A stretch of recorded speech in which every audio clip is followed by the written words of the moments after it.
Good morning. Good morning, good morning, good morning.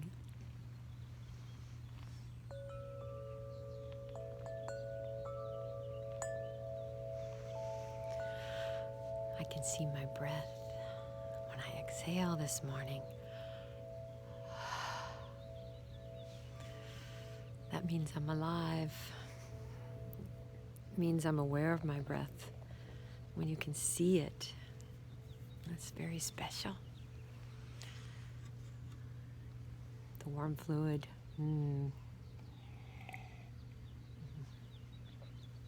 Feels good around in my hand too, because my hands are a little chilly. I'm up sort of early. The sun hasn't risen over that rise there, and I'm still in the shade, so that's probably why the breath is visible. So some things arose in my meditation this morning. I want to talk about when I woke up this morning, I had a regret. You know what that is? So I'd like to touch on regret. I think that's why I came out here this morning early, was because when I felt that regret, it provoked sadness in emotions, what could have been, what might have been.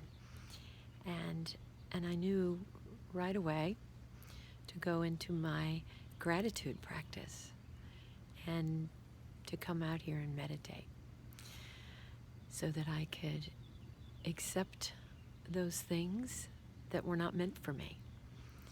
Because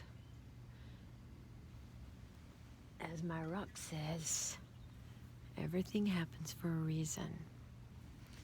So whatever it was that I feel like I might have missed, I didn't. It was just a lesson. So let's all take a deep breath together. If you're feeling any regret, or if you have something that you wished had happened, or you wished you hadn't have done or said, first of all, forgive yourself. And remember that you're exactly where you're supposed to be. And I know that's hard to sit with sometimes. And yet, we must.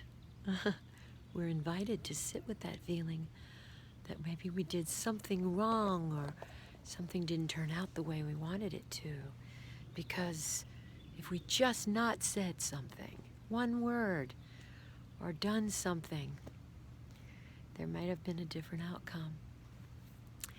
But we're going to sit with acceptance, and we're going to sit with the knowledge and the wisdom that we're exactly where we're supposed to be, learning the lesson we're here to learn.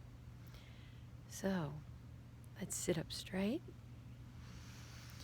and relax your jaw, relax your forehead, your brow, relax your shoulders, and take a deep breath in.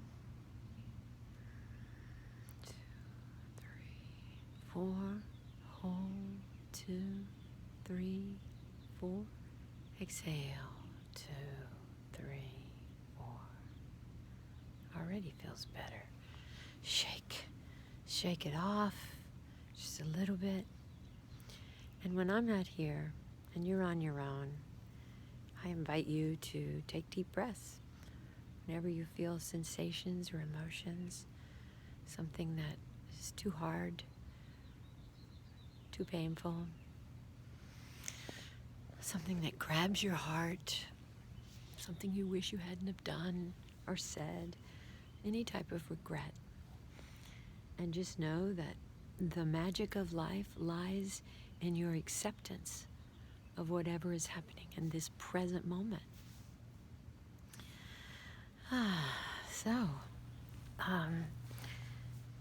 So I feel better now that I came out here. And I hope you do too. I could talk about my regrets. Sometimes I regret that I didn't say yes to, back in 1988, 1981. I didn't say yes to David Geffen, who was starting a TV channel. I didn't say yes to his agent, Carol Childs, who was looking for female bands for a new TV station he had called MTV. And all around me, my girlfriends in bands like Berlin and the Motels, Pat Benatar, the Go-Go's, they were all saying yes. And my manager, who was also the drummer in my band, was presented with the concept of just me, not my band. And because he was in the band, he said no. So I wonder what that would have been like. Probably would have had a couple of hit songs like Berlin or like Terry Nunn and Martha. And then been a one-hit wonder. Planet Casinos. Who knows? I never would have gone to med school. And I probably never would have been sitting here with you with a white furry hat and my sleep mask on under 2 mesquite trees, breathing, drinking a warm fluid, and playing beautiful chimes. So, yes, that wasn't the regret I was thinking about this morning. I was actually thinking about how it might have gone on RHOC if certain things hadn't been said. And I don't know. We'll see. So, as you know, I think I've told you I'm probably going to distance myself very far away from that show. Although the gifts that it gave me were you, and I thank you, and I thank all of those of you who were here before the show. Oh, there comes the sun over my shoulder. Yay. So one of the things that was presented to me yesterday on my Instagram was someone, you guys are so sweet. You're so full of love, and I really appreciate it. I feel like I get big hugs from you every day. And yeah, you're welcome to challenge me, okay? There's a difference between being challenged by a considerate thought or conversation and being called names. And yesterday someone wrote clown. I love that term. That is, for me, not a derogatory term, because we understand, a lot of us have learned in some time in our lives, we took a psychology class or we read mythology, Joseph Campbell, Carl Jung, the great psychologist. We learned about archetypes and how all people and humans embody major and minor archetypes. And you may wonder, what is an archetype? If you've never looked that up, I invite you to look that up. Try to figure out your archetype.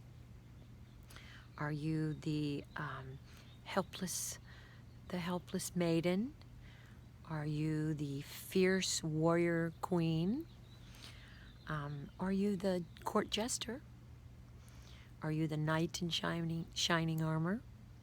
So these are all major archetypes. The doting mother, and the good son, the sex kitten. These are all archetypes. And I embody the sacred clown, which is the same as the court jester. And the sacred clown is the one that actually has the ear of the king and access to the king and the queen's deepest thoughts, because you can trust the court jester, you can trust the sacred clown, and they're there to bounce things off, but keeping it real. They can say anything they want to the king or the queen at the risk of being put to death. So, so whenever you feel like you're acting the clown, or someone calls you the clown, that's actually an honor. So when someone said clown to me yesterday, I said, thank you. Yes, exactly. You see my archetype. I totally appreciate you. And then the person came back with, well, what I mean, because I don't think he meant it as a compliment. What I mean was, you're strange and out of touch with reality. And so then I challenged him to, what is reality? What is reality? What is a 17-year-old Ethiopian woman with 3 children who has AIDS in a refugee camp? What's her reality? What's the reality of a Boston Teamster with a wife with cancer? What's his reality? What is the reality of a 27-year-old tech billionaire in San Francisco? What is a ballerina who's starving herself with anorexia and anxiety? What is that like? So everyone's reality, there's no one reality. We all have different realities. Some of us don't have basic living necessities. Our reality is way different from someone who's living in a condo in the high-end district of Manhattan with housekeepers and going to Pilates every day. So there you go. What is reality? And so I would say that to claim that there is one reality, and that is your reality or their reality, is out of touch. They're more out of touch, I believe, than I'm out of touch, because I understand that there's so many realities, and the one we see in social media, there's millions of realities. We all agree to certain things as a collective. We agree that that we're in a dangerous situation with Iran right now.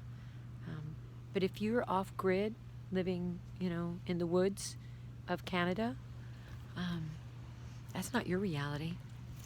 So we are influenced by our culture. We're influenced by social media. What is reality? And I would invite all of us to create our own realities so that we don't seem strange, and unless strange is a good thing, because they say that, getting some strange, that might be good. Doing strange things can be curious, can satisfy curiosity, can offer up delightful new portals and doorways. So strange is good, unless we're using it as a derogatory term, which I think strange is a fabulous word. I love the strange. I love curiosities and the museums of ancient wonders. I go down that rabbit hole. But out of touch, I'm not sure even what that means or if that's a bad thing. Yes, I am definitely out of touch with his reality. All I did was challenge him to define reality. And I don't know if he got back to me. Yes, he probably unfollowed me. Okay, well, I am very happy to have a gratitude practice. When I woke up sad, feeling regret, I immediately opened my eyes and looked around me and felt safe and warm and loved and comfort, and knowing that I had food, knowing that I had a good warm fluid waiting and warm clothes, and I felt good. So just go there. Go to gratitude. Use your tools. Take a deep breath, okay? And I love you so, so much. Thank you for everything. Let's stay on this journey, one step at a time. And sometimes we fall backwards, but keep moving forward towards the light, towards the love, towards the compassion. Surround yourself with good, honest, truthful people who lift you up. Only positive vibes. That is not a cliche. That's real. Go out in nature daily. That is huge, huge medicine. That's why we do this outside, because this is medicine. Okay, well, who knows what the day shall bring, right? Because right now we're just right here together. I love you. I love you. You love you. You love you. You are loved. You are held. You are honored. You are precious. And go about your days, your evenings. Sleep well, my children. Namaste. And namasko. Namasko. So happy to be here on my rock. Namasko.